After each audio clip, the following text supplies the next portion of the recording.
This is a mystical conversation between Bodhidharma and a seeker. In the quiet, misty monasteries of ancient China, where Zen monks meditated in deep silence, there lived a man whose presence was like a thunderclap in still water, Bodhidharma, the great Indian sage who brought Zen Buddhism to the East. One day, as the morning fog wrapped the Shaolin temple in a silver veil, a young disciple, Dan, approached Bodhidharma with a perplexing question. Dan bowed deeply and said, "Master, I have heard that a mirror reflects all things, trees, faces, the sky, even the stars. But tell me, what reflects the mind? If I look at my face in the mirror, I see myself. But where does the mind see itself?" Bodhidharma's piercing eyes locked onto the disciple. For a moment, there was only the sound of the wind rustling the monastery banners. Then, without a word, the master stood up and gestured for Wei to follow him. Bodhidharma led Dan to a small pond in the monastery's garden. The water was still, reflecting the autumn sky above. "Look into the pond," Bodhidharma instructed. Dan gazed at his reflection. "I see my face, master." Bodhidharma nodded. "Now, pick up the water in your hands and look again."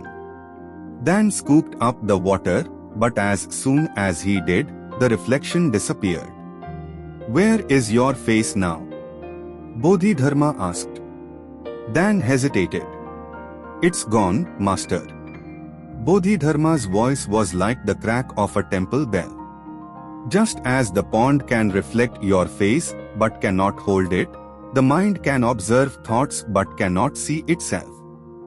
What you think of as your mind is just moving water, always shifting, never graspable.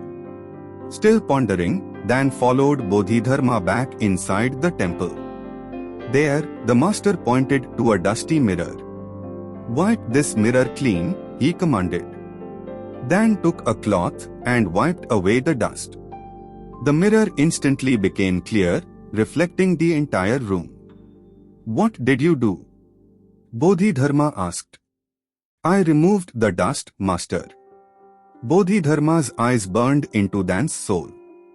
"And did the dust belong to the mirror?" Dan's mind paused. "No, the dust was only covering it."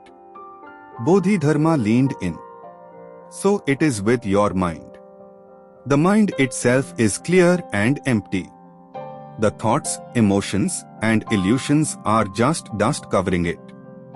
Remove the dust, and the mind becomes like a perfect mirror, reflecting everything, yet untouched by anything." A deep silence settled between them. Dan felt something shift inside him. Yet, a final doubt remained in Dan's heart. "Master, even if I remove the dust from the mirror, there is still a reflection.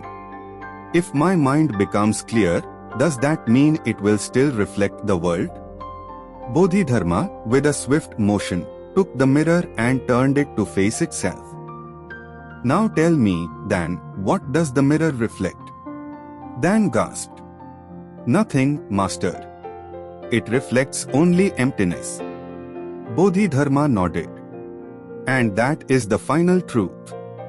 When the mind turns inward, it finds nothing, because it was never a thing to begin with.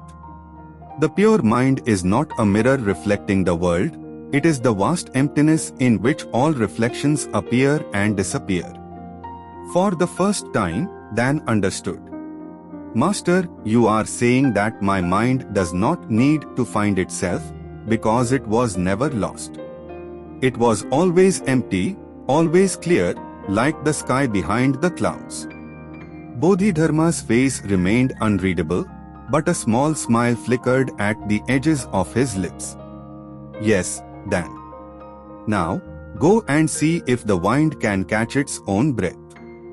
That night, as Dan meditated, he no longer searched for the reflection of his mind. He sat in silence, and for the first time, he truly saw nothing. And in that nothingness, he was free. Moral of the story. The mind is like water, it reflects, but it cannot hold itself. Thoughts are just dust on the mirror of the mind, remove them, and clarity remains. When the mind turns inward, it finds no self, because it was always empty. True wisdom is not in seeing reflections, but in realizing there was never a mirror at all. If you seek the mind, you will not find it. If you stop seeking, it has always been there. Take care.